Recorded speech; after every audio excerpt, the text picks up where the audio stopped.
Vamos direto ao ponto, porque hoje a gente tem uma jornada incrível pela frente. Bem-vindos a mais uma das nossas explorações. Hoje nós vamos decodificar aquele sistema complexo e totalmente fascinante que é o trato gastrointestinal. E para deixar tudo muito mais dinâmico, vamos seguir uma rota épica. Imagina acompanhar a viagem de uma única molécula de gordura, desde aquele momento em que a comida se aproxima do prato até ela virar, de fato, a energia que move o corpo humano. É uma verdadeira odisseia anatômica. Para começar, vamos fazer um teste rápido. Bateu aquela fome? Pensa agora naquela comida favorita. Sabe aquela bem rica, salgada, cheia de sabor e, claro, com aquela dose generosa de gordura. Aquele prato inesquecível. Deu água na boca só de pensar? Pois é, essa resposta imediata não é só imaginação da nossa cabeça, não. É o pontapé inicial real, puramente físico, de um processo fisiológico incrível. E o que é realmente fascinante é entender exatamente por que a boca se enche de água desse jeito. Na fisiologia, a gente chama isso de fase cefálica. O simples fato de pensar na comida ou sentir aquele cheirinho bom vindo da cozinha já estimula o nosso sistema nervoso parasimpático. Sabe aquele nosso eixo de descansar e digerir? Então, ele já entra em ação antecipando a chegada do alimento, basicamente avisando todo o trato gastrointestinal. Pessoal, preparem-se que o trabalho pesado já vai começar. E qual vai ser o nosso roteiro de hoje? Olha só o mapa dessa nossa jornada. Primeiro, o início da jornada. Depois, motilidade e controle nervoso. E em terceiro, o papel do estômago. Número 4, bile, o emulsificante natural. 5, o fator pancreático. E fechamos com a absorção intestinal final. É o passo a passo perfeito, levando a nossa molécula de lipídio desde a fase da mistura mecânica até aquela quebra química mais complexa. Vamos então para a parte 1, o início da jornada. É hora de entrar no sistema. Aqui a gente visualiza a anatomia inicial, a cavidade oral, a faringe e o esôfago. É exatamente na boca que a mastigação entra, triturando mecanicamente a nossa molécula de gordura. Os dentes aplicam uma força tremenda, esmagando mesmo o alimento em pedaços bem menores. Aí, a saliva já entra em cena com a enzima alfa-amilase. Mas presta atenção nesse detalhe vital. Essa enzima só tem olhos para os carboidratos. E a nossa molécula de gordura? Bom, quimicamente falando, ela é sumariamente ignorada. O lipídio continua lá, intacto, só que agora em porções menores. Seguindo em frente com a parte 2, motilidade e controle nervoso. Como a gente move essa carga? Tem uma diferença mecânica muito genial entre as duas formas principais de movimento do nosso trato gastrointestinal. De um lado, a gente tem os movimentos propulsivos, o nosso famoso peristaltismo. É ele que garante que o bolo alimentar desça pelo trato numa velocidade adequada. Do outro lado, temos os movimentos de mistura, que são aquelas contrações segmentares. Elas operam bem ali, localmente, para garantir que a gordura e os outros nutrientes fiquem exaustivamente misturados com todas as secreções digestivas. É um trabalho em equipe.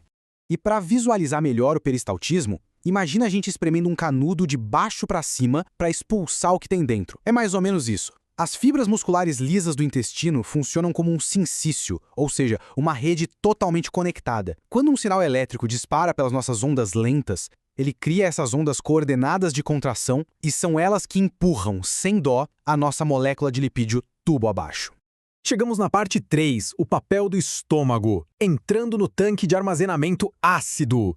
Olha, o estômago é um ambiente incrivelmente ativo e, vamos combinar, bem hostil. Ele não serve só como uma caixa d'água de armazenamento, de jeito nenhum. Ele funciona quase como um triturador industrial biológico. É aqui que a nossa gordura é sacudida e misturada ferozmente com suco gástrico, que é extremamente ácido, formando aquela massa semilíquida que a gente conhece como quimo. E o controle de saída ali é rigorosíssimo. O piloro, que é aquele pequeno esfíncter na base do estômago, só deixa passar quantidades mínimas de cada vez para o duodeno. Ele empurra o resto do alimento de volta num fluxo retrógrado, o que garante que a mistura fique ainda mais perfeita. Avançando para a parte 4, bile, o emulsificante natural. O verdadeiro lava rápido do fígado. Mas aqui a gente esbarra num dilema químico da pesada. O trato gastrointestinal é um ambiente aquoso, cheio de água, e as enzimas digestivas também são a base de água. Só que, como todo mundo já sabe, água e óleo não se misturam. Então, como é que o nosso corpo consegue, de fato, digerir essa gordura? A resposta para isso é simplesmente fascinante. O grande truque está num verdadeiro detergente biológico natural, a bile. Funciona mais ou menos assim. Quando a gordura chega no duodeno, ela aciona o alarme, liberando o hormônio colecistocinina, que a gente chama carinhosamente de CCK. O CCK manda uma mensagem urgente para a vesícula biliar se contrair e despejar a bile, que foi previamente fabricada lá no fígado. Nisso, os sais biliares atacam as grandes gotas de gordura, quebrando a tensão superficial num processo chamado emulsificação. O resultado final? Aquelas gotas gigantescas de óleo se transformam em micelas microscópicas, todas prontas e expostas para o ataque das enzimas. É perfeito? O que nos leva à parte 5, o fator pancreático, a tão aguardada quebra química. O pâncreas é literalmente a nossa central de reforços. Lembra do CCK? Pois é, ele age como aquele mensageiro urgente chamando a cavalaria das enzimas digestivas pancreáticas. Enquanto isso acontece, um outro hormônio, a secretina, percebe toda aquela acidez do quimo e já manda liberar bicarbonato para proteger a parede do intestino. É exatamente nesse ambiente neutralizado e preparado que as lipases pancreáticas, as nossas tesouras químicas, entram quebrando de vez os triglicerídeos. E tem um detalhe que é genial por parte da natureza. O pâncreas libera essas enzimas num estado inativo, como os zimogênios. Afinal, se elas saíssem ativas, o pâncreas acabaria digerindo a si mesmo antes da hora. Seria um desastre. Vamos para a nossa parte 6, a absorção intestinal final, finalmente avistando a linha de chegada.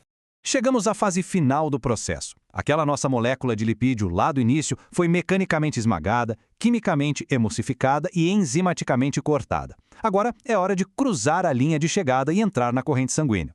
Só que para essa absorção dar certo, a gente precisa de uma malha gigantesca de vasos, a nossa famosa circulação esplâncnica. O fluxo sanguíneo no intestino recolhe todos esses nutrientes devidamente processados e despacha tudo com muita segurança através da veia porta direto lá para o fígado. E no fígado, minúsculas estruturas filtradoras fazem a varredura e o processamento inicial de tudo que acabou de ser absorvido.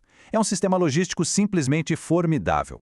Mas calma, porque tem uma reviravolta muito interessante aqui, que mostra bem como nosso corpo sabe priorizar a sobrevivência acima de tudo. Se a gente resolve começar uma atividade física muito intensa do nada, o sistema nervoso simpático puxa o freio de mão da digestão. Ele causa uma vasoconstrição brutal na circulação esplâncnica. Acredita que ele chega a desviar até 25% do fluxo de sangue ali do intestino direto para os músculos esqueléticos? Consequência imediata, a digestão e a absorção dos lipídios simplesmente param, ficam em pausa. É por isso que sair para correr pesado logo depois de bater aquela refeição reforçada nunca, em hipótese alguma, é uma boa ideia. E para fechar a nossa exploração de hoje, eu quero deixar uma reflexão para a gente pensar. Nós acompanhamos essa longa jornada de um simples lipídio, toda ela milimetricamente governada por nervos, hormônios e movimentos muito precisos. E operando tudo isso nos bastidores, temos o nosso sistema nervoso entérico. São cerca de 100 milhões de neurônios espalhados pelo trato gastrointestinal. Não é à toa que ele ganhou o apelido de segundo cérebro. Sabendo dessa inteligência oculta, totalmente autônoma, coordenando silenciosamente a extração de energia de cada refeição, até que ponto as nossas escolhas de todo santo dia estão moldando não apenas a nossa energia, mas a própria saúde dessa rede neural extraordinária. Fica aí a provocação. A gente se vê na próxima análise.